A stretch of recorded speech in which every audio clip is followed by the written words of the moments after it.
It's Thursday. It's time for the Big Me Kickoff. We are talking Northwestern and the Buckeyes as Ohio State makes it out of Happy Valley and now gets on to easier part of the schedule. The next 3 weeks do not appear to be huge challenges, starting off with the Northwestern Wildcats, bringing in an old friend of mine, Wildcat Report, part of the Rivals.com network, Louie Vaccher. Louie, how are you doing, man? I'm good, Kevin. It's good to see you. Good to be back talking to you. It's kind of unfortunate I got to talk about Northwestern, though. I'm not anticipating much of a game on Saturday. Yeah, exactly. I mean, the thing is that even years, at least, here for a little bit, were good for Northwestern. Odd years, not so much. This one just happens to be an odd, even year.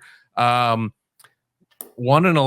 does not seem out of the realm of possibility. I mean, it's got to be tough sledding. Yeah, I think 1-11 is the most likely outcome. Looking at their last 4 games, I thought, last Saturday, I thought may have been their best chance for a win, going against the Iowa team, really struggling offensively, and instead, that was a very demoralizing loss. I thought, Iowa went up and down the field on them. They hit their average points and yards per game by halftime. It was 20-0 at the half. The game was over by then, and I thought that was a game that really had a shot to win. And, coming off of that, now you face the big bad Buckeyes at Ryan Field. It's not going to be pretty, I don't think. Northwestern comes out in 0 week in Ireland, looks solid against Nebraska. I mean, obviously Nebraska has subsequently fired its coach, has its own issues. Was that a case of, were we really seeing just Nebraska wasn't very good, or was Northwestern just operating on a different wavelength and did like the bottom drop out somehow? I mean, how do you explain the difference between where we were in 0 week with the Nebraska game and then where we were last week with Iowa? Yeah, I think it's a few different things going on. I think that, number one, Nebraska was not the team we thought they were, for certainly, right? I saw some people, including Kirk Herbstreit, that picked them to win the West last year, and that certainly wasn't the case. And, they fell apart a few weeks later and fired their coach. So I think that was a big part of it. And even though they won the game, you saw some issues with Northwestern, especially defensively. They let up some big plays. That's continued to plague them all year. I think that was, by far their best game, certainly offensively. They had the running game going. Ryan Helinski had a phenomenal game, threw for over 400 yards, and they really looked like this was going to be the best offense in years. And now they're sitting here, 7 games later, they are ranked 120th. I looked it up, 17.9 points per game. So, yeah, it's been that's the thing, is this year there's issues on both sides of the ball, right? In 2019, they had a 3-9 season. It was all the problems with defense. Last year, they had problems on both sides. This year, it's gotten even worse. Some changes need to be made in Evanston, no question about it. We look at the quarterback situation. Ryan Helinski hasn't been in. Sullivan comes in. A lot of us don't follow Northwestern closely just because of the crossover, and also, they just haven't had a really good year. What is Helinski hurt, or is it just that they just needed to make a change? I mean, Helinski's numbers were not fantastic, but it's not like Sullivan's lighting the world on fire either. Yeah, I think it was definitely for performance. Helinski's fine. He went into the concussion protocol right before their bye week, but that had nothing to do with it. I think Fitz was just trying to spark the offense. Helinski, he was up and down. He looked more like a game manager. The first couple games, he threw for 400 yards, and it looked like he was going to be the guy we all expected when he transferred from South Carolina. He was a big-time recruit. He was a top 50 kid, 4 stars. And that's the guy I think, we thought we were getting after those first couple weeks. But since then, he kind of looked like he did last year. He'd make a couple big throws. You could see the talent, but then he'd, bounce a little swing pass to the flat, and he was inaccurate, and his mechanics fell apart when he got under pressure. The one thing Brendan Sullivan brings is a running ability, right? So he's much more athletic. He can make plays outside the pocket. He can extend plays. And I think with this offense struggling like it is, I think that makes more sense, right? So maybe they can, if you got to defend the quarterback run, you got to do some more things defensively to guard against that. He's been up and down as a passer. He's been pretty accurate. He's over 70% completion rate. He's got 4 touchdowns, 3 picks. He's going through it. He's a redshirt freshman. This is his first extended playing time. He's going to make some mistakes. I think everybody can accept that. Last week he got sacked, I think it was 7 times too, so the offensive line's not giving him a whole lot of help. So it's, I think it's looking toward the future. Let's see what we got. Is Brendan Sullivan our guy for the future? And, he's a dual threat that I think can help the offense a little bit more than your drop back guy like Helinski. When I was doing some preseason studying on Northwestern before the season, I thought that this team would kind of go with Evan Hull. What he was going to be able to do would be a huge part of what would dictate the offense. He's still a good runner, still a, great pass catcher. How would you, expect Northwestern to try and utilize him against Ohio State, especially because, the Buckeyes are much improved in defense than they were in past years, but there certainly have been some challenges in terms of, 50-50 balls, things of that nature. How's Hull been doing, and how would you try and use him against Ohio State? Yeah, I think Evan Hull has done everything asked. I mean, his numbers are still pretty good, right? I mean, he's leading rusher. He's got a ton of catches. He's a real weapon as a receiver. Really gets a lot of yards after the catch. He's really made a lot of plays for him this year. They've gotten down big a couple times too, where they're not going to run the ball as much, as they'd like to, certainly. So I don't think he's gotten the ball as much on the ground as they would have liked. But he brings a certain dimension. He's a tough kid, a tough runner. You talk about some hard-earned yards. He's a one-cut kind of guy, runs behind his pads. He's got kind of deceptive power, and he's got a little bit of long speed. He can turn a long run on you if he gets around to the outside. I think Northwestern will try to get him the ball on the edges, whether that's going to be on a sweep or if they're going to dump the ball out to him, on a screen or something like that to try to give him a little bit of space to operate. I don't know if they're going to be able to run between the tackles against Ohio State. That's tough sledding, and Northwestern's offensive line is a little banged up now. I can't see them getting a whole lot between the tackles, but I think they'll try to attack the edges a little bit with Hull, whether it's by the run or the pass. Northwestern has a great offensive tackle in Peter Skoronski. Did he make a mistake coming back this year? And I know it's difficult to with the gift of hindsight and everything else, but it's been tough sledding, and the offensive line certainly has had its issues and everything else. I mean, he kind of was what he was. I mean, maybe he could move up the draft board a little bit more if he did this, but the NFL is generally really good at, recognizing the talent. I mean, it's hard to sit there and say, okay, you got this guy that could, realistically is a first round NFL type guy, and he's just, he's gonna end his collegiate career on a 1-11 team. Yeah, it's certainly it's kind of sad for sure. This is his 3rd year, so he couldn't have come out last year anyway. Oh, my bad. So last year was his 2nd year, so he couldn't have come out. I don't know if you talk to whether it's Pro Football Focus or any of the draft experts. I don't think he's hurt his stock at all. I think that, Saturday will be a big test. I remember going back to Rashawn Slater, right? So he was in that 2019, his last year, because he held out in 2020 because of COVID, right?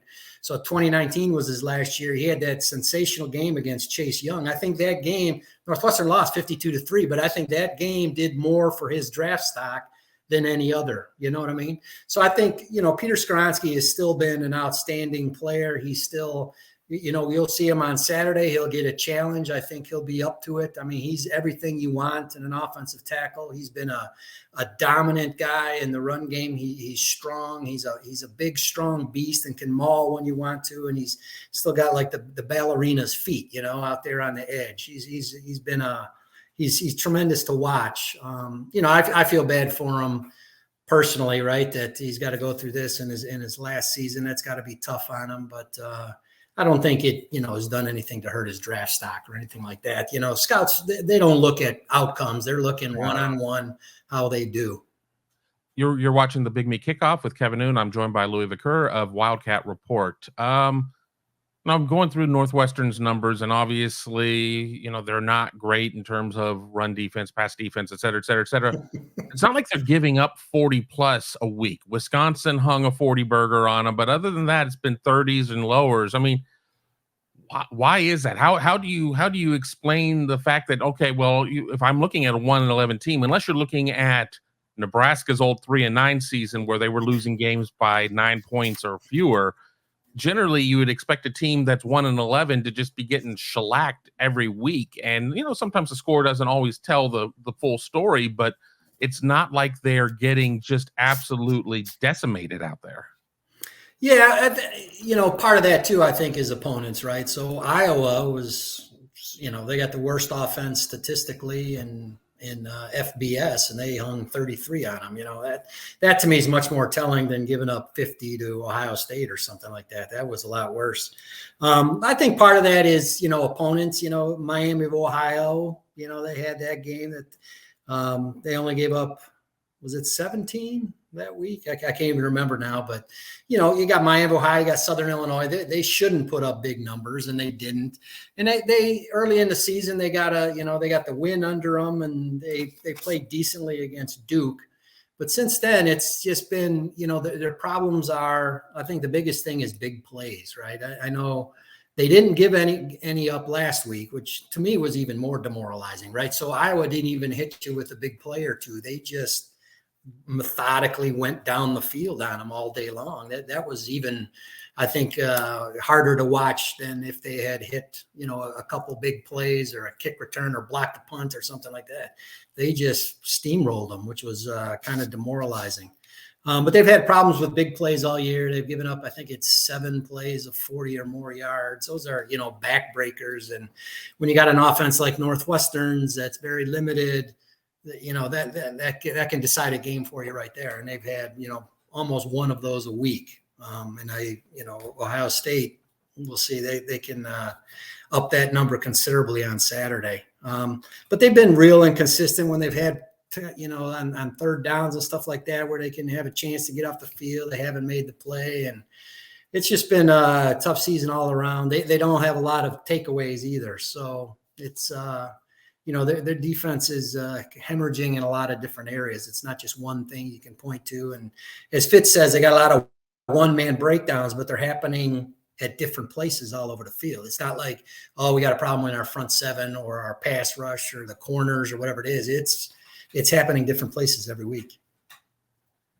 The weather forecast, and it could change 17 times between now and kickoff, is saying rainy, windy in Evanston. Who do you think the weather could bother more? I mean, obviously you have an Ohio State offense that is based on a lot of passing, some deep passing.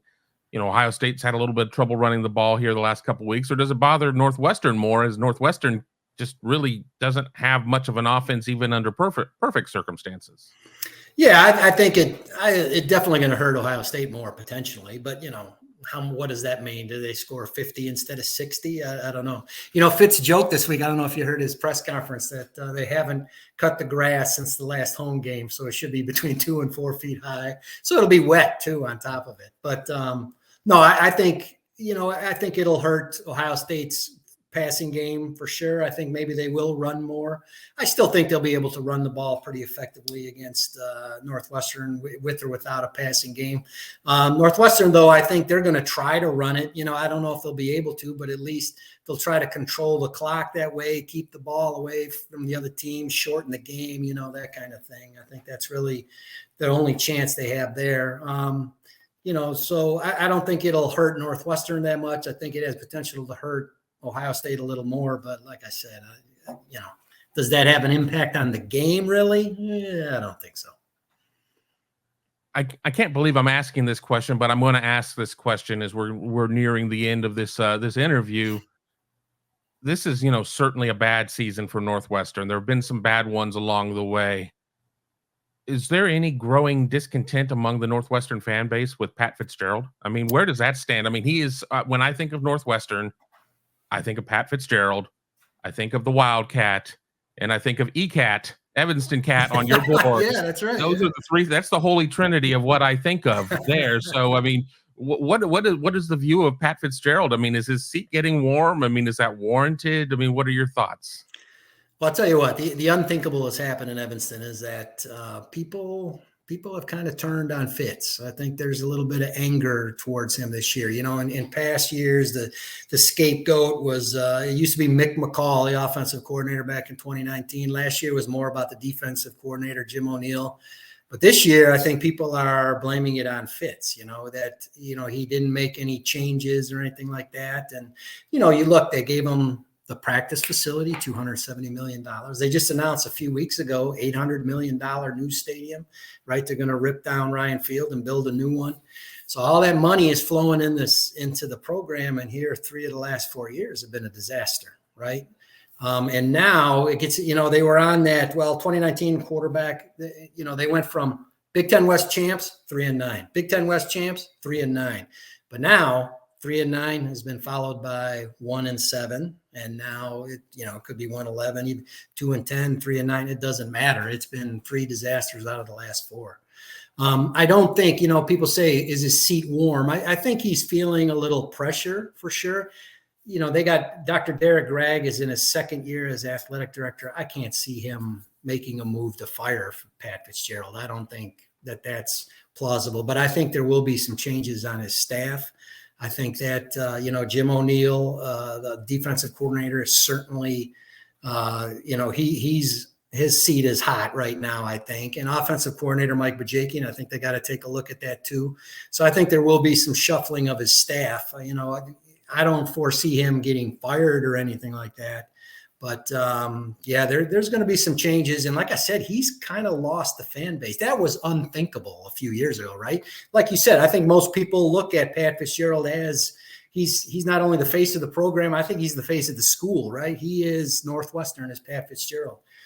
He's such an icon. But, yeah, he's lost the fan base. I've talked to a lot of people that are, you know, tired of, you know, the things he's saying in the press conference. You know, it's a lot of coach speak and stuff like that. And it's been a tough couple of years for Fitz, for sure. Last question. Thank you for being on the show. Unless you're playing the greatest long con in the world, I kind of already know your feelings about how this game's going to play out. But here on the Big Me Kickoff, we always ask our guests about the game. You know, how do you see this game playing out, and what's your prediction of what we're going to see, you know, Saturday afternoon? Yeah, I think this is going to be a lot like the 2019 game for those Ohio State fans that remember, right? So that was at Ryan Field too, Justin Fields and company. Northwestern was, you know, in the midst of their 3-9 season, woefully overmatched, and it was 52-3. I can't remember the score at the half, but it was well over by then, you know.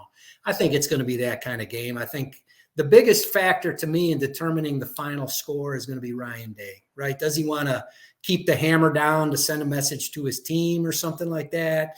Or is he going to, you know, pull his starters in the 3rd quarter, get some other guys reps or rest some players? That I don't know. You know, do they want to, you know, kind of not run up the score is the wrong word, but will he keep the hammer down on them for a long period of time, or will they let up? That to me is the only question. But I think it's going to be, you know, that game finished 52-3. I think it'll be somewhere around there. You know, Northwestern will score once, maybe twice.